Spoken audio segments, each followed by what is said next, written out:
gold with victory for Adam Peaty. Adam Peaty takes Olympic gold for Great Britain by an absolute street. A wonderful Peaty pulverised both opposition and world record in the 100 metres breaststroke final. Britain's first gold, making country and girlfriend proud.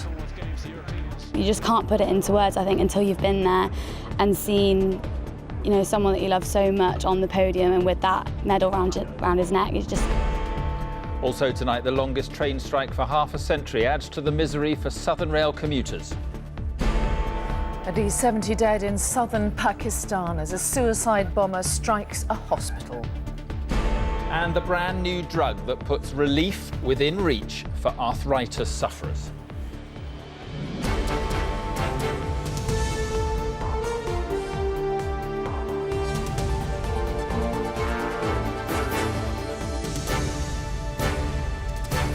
This is the ITV Evening News with Mary Nightingale and Mark Austin. Good evening. The wait for Britain's first gold at Rio was a little bit nervy until a nerveless performance from a swimmer who used to be scared of water. Adam Peaty had already set a new world record in qualifying for the 100-metre breaststroke final. But when it really mattered, he was even better, dominating the race and smashing that world record again. Yes, it was a remarkable performance by the 21-year-old, and his family was there to cheer on his famous victory, the first swimming gold by a British man for 28 years. And that wasn't the only good news from the pool. In the 400 metres freestyle, Jazz Carlin swam the race of her life to take silver. From Rio, our sports editor Steve Scott kicks us off tonight.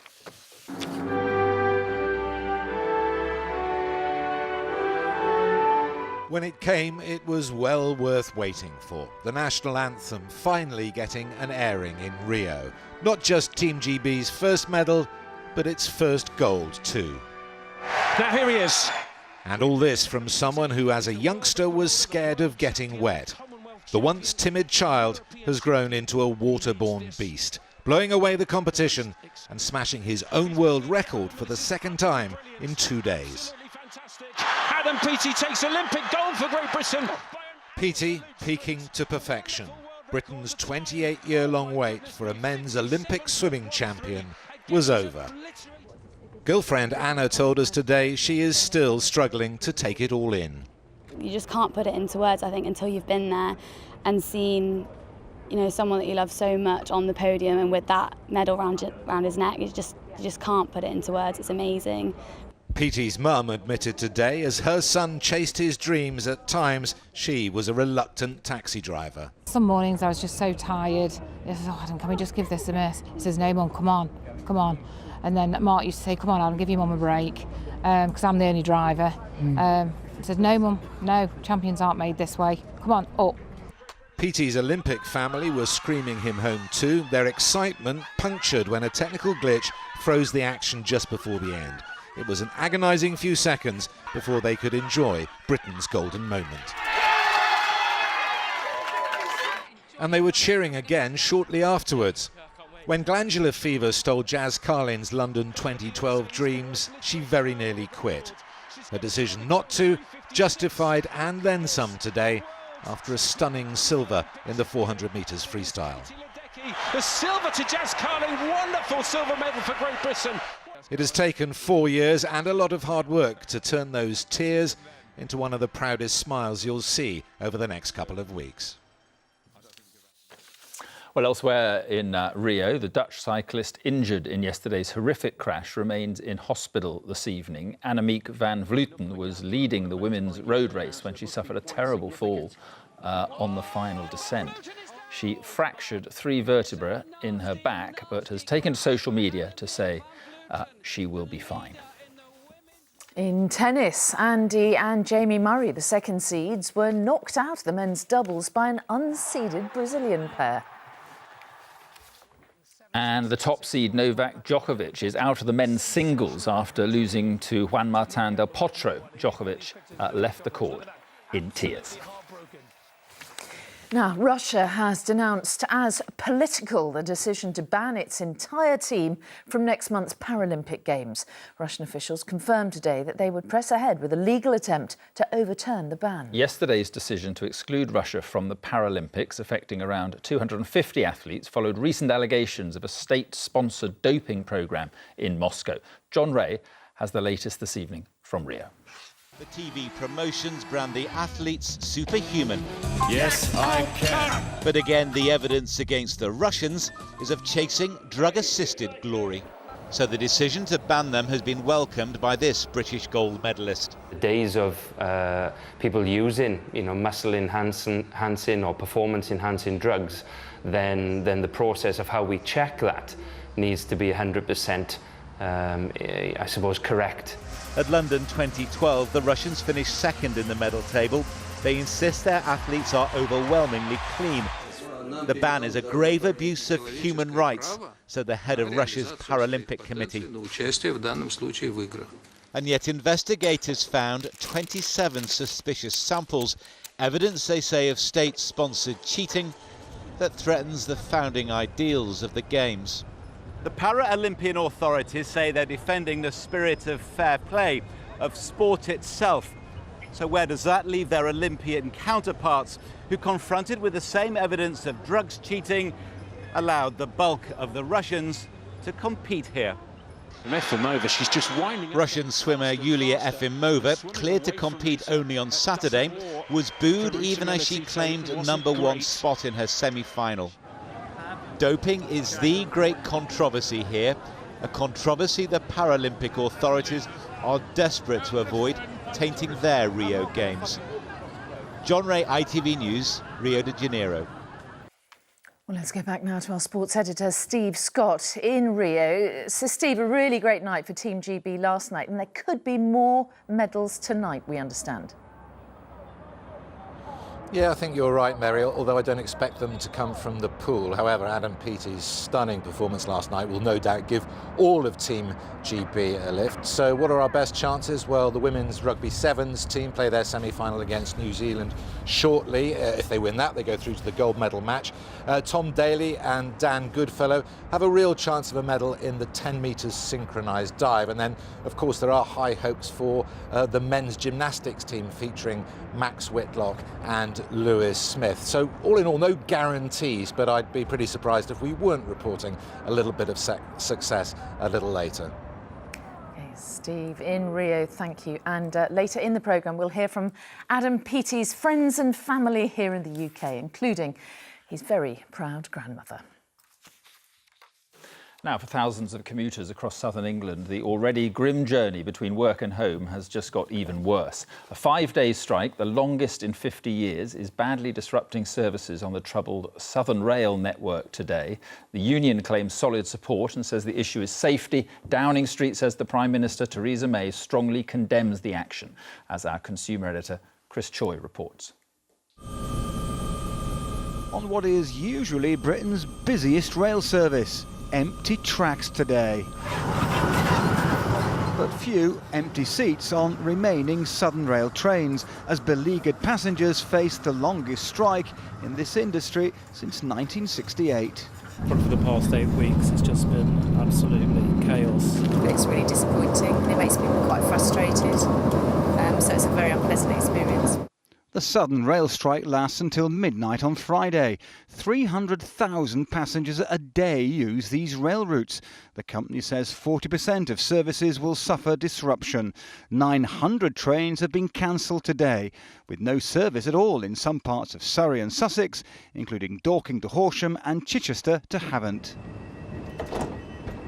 This is an argument about who presses a button. Should the conductor operate these doors, or can a driver operating alone do it with a system of cameras linked to the cab?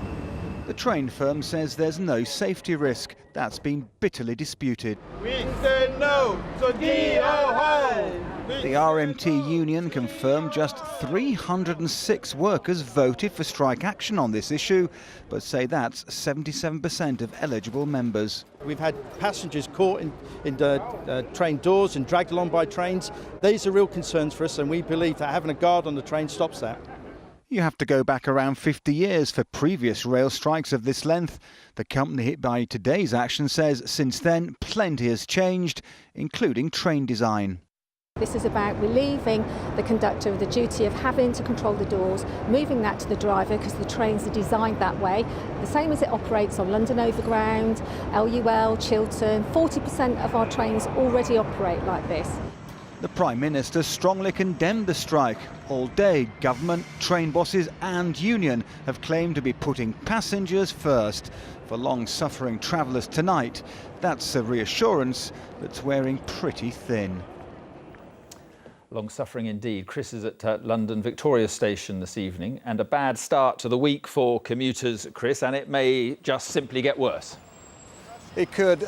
Tonight there is no sign of any resolution to this long, miserable dispute, and it really does highlight how different elements within this industry have very different views about its future. And yes, things could get worse. Union sources I've spoken to today say that if Southern Rail goes ahead to implement its driver-operated doors, union members could legally insist that each affected train undergoes a safety inspection before it departs. Now, of course, that would have pretty much the immediate impact of creating a whole new round of delays and cancellations. So even after these 5 days of strikes, this is far from over and the worst may yet be to come. All right, Chris, thank you very much indeed.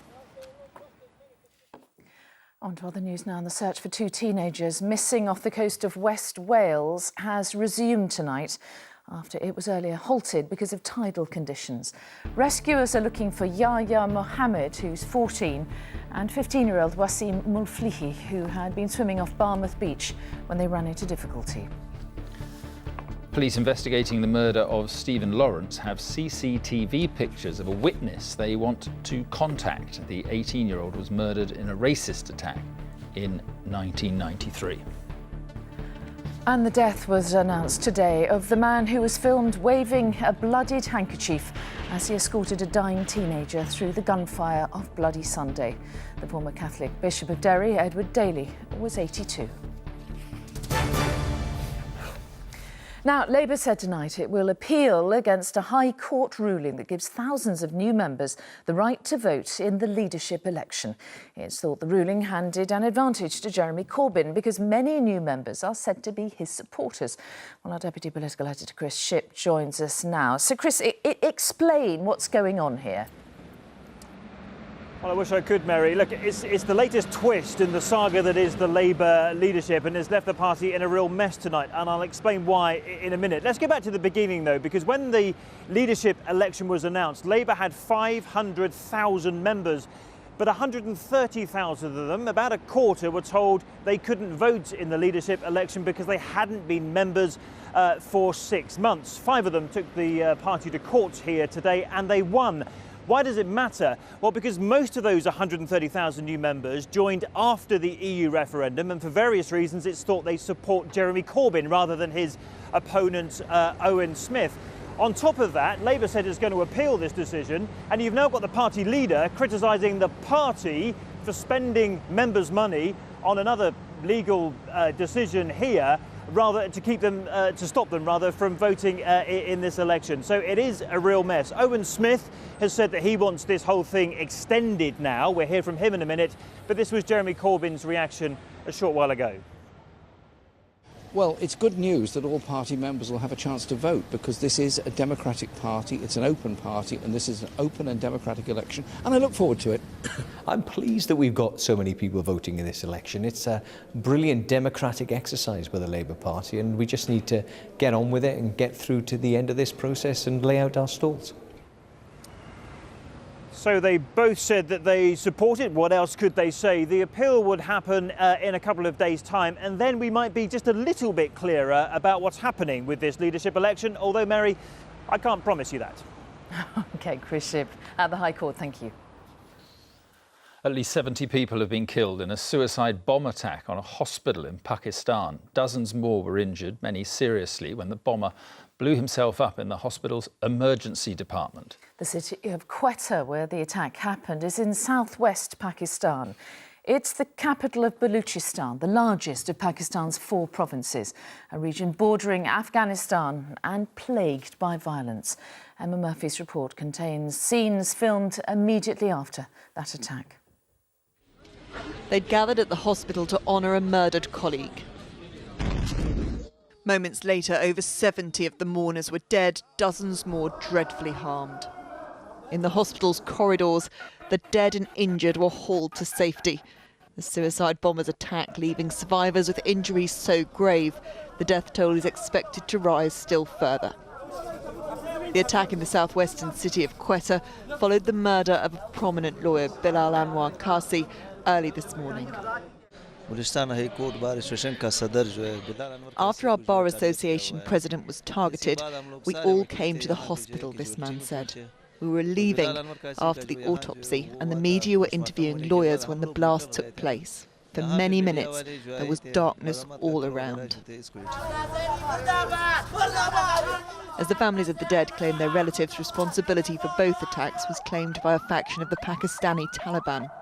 Quetta has long suffered from separatist and sectarian violence and has provided a security challenge to successive governments. As the death toll rose, Pakistan's Prime Minister Nawaz Sharif visited the area, aware that many here believe his government has failed to provide adequate safety and security. Emma Murphy, ITV News. The father of a British man who was killed fighting against the so-called Islamic State has told ITV News he didn't even know his son was in Syria. Dean Carl Evans was just 22 when he died fighting alongside Kurdish Peshmerga forces just over a fortnight ago. His father said it was always his son's dream to be in the military. Richard Pallow has our exclusive report. This is a tribute to Dean Carl Evans from the YPG, the Kurdish forces he was killed fighting alongside. No, it upsets me because obviously I haven't seen him for a long time. And, you know, he's a young, brave hero in my eyes. Yet his father, John, only discovered his son had been to Syria 2 days after his death. He has chosen to hide his own identity. When Dean was actually fighting the Islamic State, what did you think he was doing? Just a farmer in Wiltshire. I had absolutely no idea whatsoever that he'd joined the YPG. I had no idea whatsoever until that I was informed of his death. Ever since he was a young boy, he had wanted to join the military just like his father. He was army by me all the time. But Dean failed a medical for the army due to his asthma, and it was this that his father believes that drove him to prove himself against IS.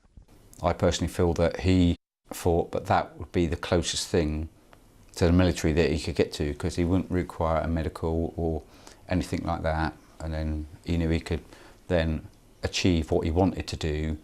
He is one of an increasing number of Westerners with YPG, Kurdish forces fighting IS in Syria and Iraq.